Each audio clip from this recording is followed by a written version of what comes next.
Únase a nosotros para vivir una experiencia lingüística única, tanto si eres un principiante que necesita incrementar sus conocimientos, o un estudiante avanzado que busca perfeccionar sus habilidades lingüísticas, nuestro programa tiene algo para todos.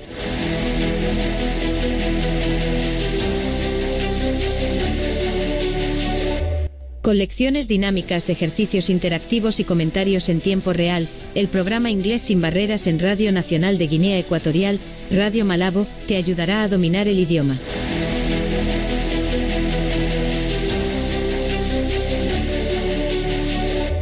No te pierdas esta increíble oportunidad de mejorar tu nivel de inglés y ampliar tus horizontes. Síguenos 2 veces a la semana, los martes y jueves a la misma hora, de 11 horas de la mañana a las 12 horas del mediodía, y embárcate en un viaje hacia la excelencia lingüística.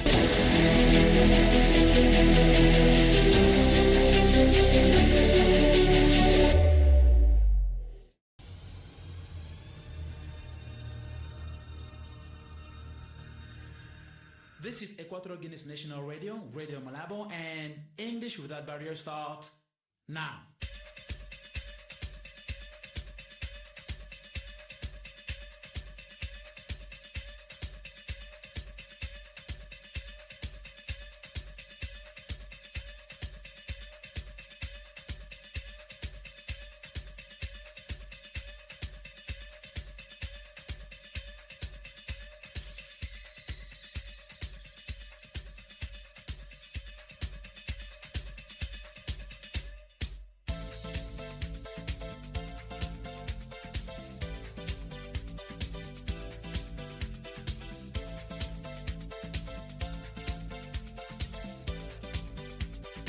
You must believe. You must believe. You must believe in you. Yes, believe in you.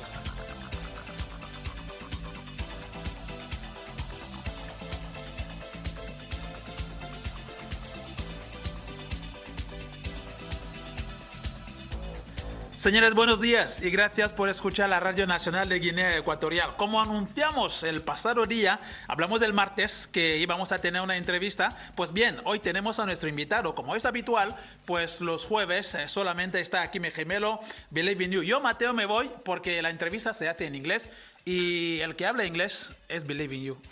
No soy yo.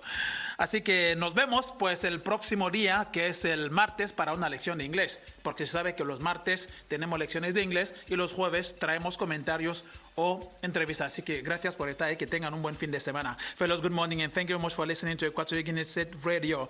As my twin said minutes ago, the show today is all in English. That's why I personally believe I'm here in order to bring you all the details regarding what we're going to discuss today. My guest today is Professor in journalism. His name is Eduardo Cue. It's in Spanish, but let's see how it sounds in English. And he is in the country to conduct a journalism capacity building training on countering misinformation. Mr. Eduardo, good morning. Good morning. Thank you very much for coming. Thank you for inviting me. And of course, thank you very much, or let's say welcome to Equatorial Guinea. Thank you. This is my 3rd visit. 3rd visit to the country? Yes. It's the first time on the show? Yes. How come? Because you didn't invite me before. Totally right. I agree with that. Thank you very much for coming, Professor Eduardo. So today we're going to talk about journalism and talking about some keys, some new ways of doing things. Before starting, please tell us about the gap existing between traditional journalism and the new way of doing journalism. Wow, that's quite a question because it's a huge gap. Yeah. It's an absolutely huge gap. It's 2 different worlds. It's difficult to believe how much this has changed in such a short period of time. Mm-hmm. When I was in journalism school a very long time ago, the students in journalism, they wanted to go to big newspapers, they wanted to go to big magazines. For example, in the United States, those big magazines basically do not exist anymore. Yeah. Mm-hmm. Or they wanted to go to radio and television. There were several networks. quite a few radios, but a few national radios. Today, in the United States, for example, I'm speaking about the 1970s, you had about 1,700 afternoon newspapers. Today, there is not one single afternoon newspaper. And the number of newspapers has gone... Is there a reason? Well, internet, social media. Of course, yeah. That's the reason. But besides, not only in terms of numbers, it's just that it's a completely different way of working. Even in the remaining big traditional medias, even in the big remaining big newspapers around the world, these circulation on paper, the printed circulation keeps going down, while the internet, the online circulation keeps going on up. So today you have the possibility in the good old days, you could only read a newspaper if you were in that town. Or maybe the surrounding area. Yes. Today you can read any newspaper around the world. Yeah. Here in Equatorial Guinea you can read whatever you want. You can read Spanish papers, French papers, American papers. So that's one of the big changes. But the biggest change is in the way journalists work. Yeah. They work in a completely different way. And I think it has some advantages, but it also has a lot of disadvantages. Of course, yeah. So that's why today on the show we're going to talk widely about that. Let us recall that the show is live, and if you're listening to Equatorial Guinea State Radio and you like to take part in this show, please feel free to dial out 333-092-260, 333-092-260, and all together we can move on regarding what is journalism. Mr. Eduardo, sometimes when people works, they find out some difficulties in order to spread news. And now we're talking about internet, for instance. The lack of internet can be a huge hindrance in order to move on in certain countries. The internet can be a hindrance in certain countries. Well, I think the internet is one of these things that again there's quite a bit of good, but there's a great deal of bad. And the worst of it is the fake news phenomenon. Yeah. That is what the real problem is. And unfortunately, it's like a monster that has gotten completely out of control. And it's not certain that it can ever be controlled now, because there's just so much of it, because it becomes increasingly sophisticated. It's increasingly difficult to tell the difference between a real video and a fake video, or a real photograph and a fake photograph. Today you can, the technology is such that, and this is done very frequently, every day in fact, you can have world leaders who are allegedly speaking with each other even though they've never met, and they are saying things that they've never said, but the technology makes it so that the lip movement is corresponds exactly Almost to the the same, words yes. that are Yeah, coming out naturally. of them. So it all leads to massive confusion. Of course, a lot of people benefit from fake news. A lot of governments benefit from fake news. In fact, they are the instigators of fake news in many cases. And it is a real threat to democracy. Yes, of course. What is happening, because the people are so confused now, and that it's very difficult to tell what is real, what is not real, what happened, what didn't happen. And that is one of the main reasons of why we have so many people who believe in plots. Everything now is a big plot. Yeah. Everything, whatever happens is because somebody in some dark room decided that it was going to happen. So it's, as a consumer of news, it's increasingly difficult to really be informed. In all these issues mentioned, how can we journalists move on in this situation? It's somehow hard, because it may be easy to say, but it's very, very difficult to define the reality from the truth, from the fake news. Well, that's correct. I think journalists are trying to fight against this.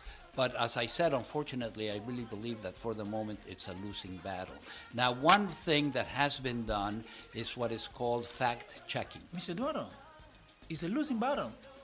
Well, for the moment, it's a losing battle. It means that we don't have enough tools as much to move forward in this fight. Well, I want us to be somehow clear, because when you say it is a losing battle, people are listening and say, okay, why should I keep on fighting on that? If someone, a professional or let's say a professor say that is a losing battle, okay, I have nothing to do. Well, it's just my opinion. Yeah. I think it's an opinion that is shared by other people, but I'm certainly not saying that we should just give up. Yeah. I'm not saying that. I'm saying that, and I'm also not saying that the tables cannot be turned around, Yeah. that things cannot change. I'm not saying that, but what I am saying is that the technology is moving so fast that it's very, very difficult to counteract that technology. And even worse, it's creating a certain mentality of people, vast numbers of people around the world who just don't believe anymore in what they hear. They don't believe in institutions, not just the media, Yeah. but any political, social institutions. They don't believe in them anymore, and that, to a great degree, is due to social media and fake news. Now, I was going to say that one of the things that has been done is called fact-checking, Yeah. whereas organizations have special departments that will factually check what a politician says, what is right and what is wrong. Unfortunately, there are two big problems with this. It's so complicated that very rarely can you say this is false and this is true. It's not that easy. There's a gray area. Real fake news, the most efficient fake news, is the news that contains some element of truth. So it's very difficult to differentiate Yes. and to say what he said, what she said is false, she's lying. It's not that simple. That's the first problem. Second problem is that, again, it moves so fast. News moves so fast. There's so much news. I call it a tsunami of news all the time, 24 hours a day. Yes, that of course, yeah. By the time you fact check, Yeah. everybody has Too late. forgotten. Yes, too late. Too late. No, too late. Yeah. But if I may say, because I think your question is very important, what can journalists do? In addition to fact-checking, which does have its utility, I think that hopefully journalists are now becoming more and more conscious that when they see something on social media, Facebook, Twitter, now Yeah. X, or any Instagram, or any of the other applications, that they should not systematically repeat what they read or what they hear. They should not retweet, as we said. They need to check it out. For example, here at your radio station, the national radio of Equatorial Guinea, Yeah. if you see something on one of these social media applications, you really need to go and check it out. Let me give you an example that I've been told about here.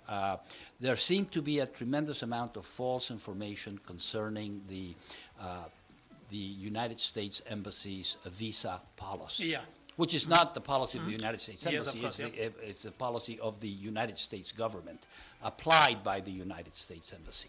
Apparently, there has been a tremendous amount of false information that people believe, and a lot of times these are scams. These people are trying to get these people who are not Benefit. knowledgeable to pay to Yes, get the money. yeah. So instead of news organizations should say, okay, let's check this out. What is the real situation? What is the process? What is the application process to obtain a visa to go to the United States?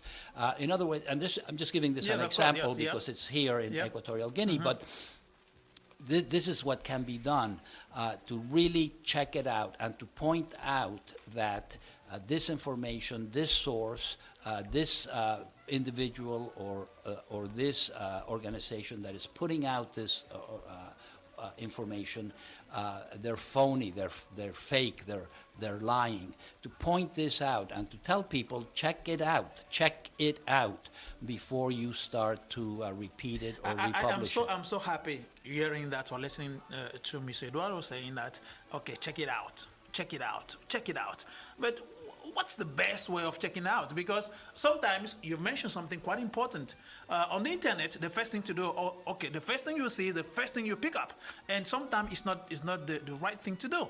So as you are here in the country, in order to, let's say, try to help journalism, in order to understand ways and manners, in order to move forward regarding fact-checking, please, step by step, can you, for the audience, of course, tell us how to move on? As an individual, as an individual citizen, I think the one thing to do is when you see something, instead of retweeting it to your friends, repeating it because it's funny or because it may be true or may not be true, that you should kind of stop it, not retweet, and talk to your friends. When you are having discussions with your friends, for example, and they say, this, and this, where did you get that information from? Oh, I got it from here. Yeah. Well, do you know what the source is? Is that source credible? Yeah. Is that information coming from a serious source? To make people aware of that, because it really is a cancer So one on of the society.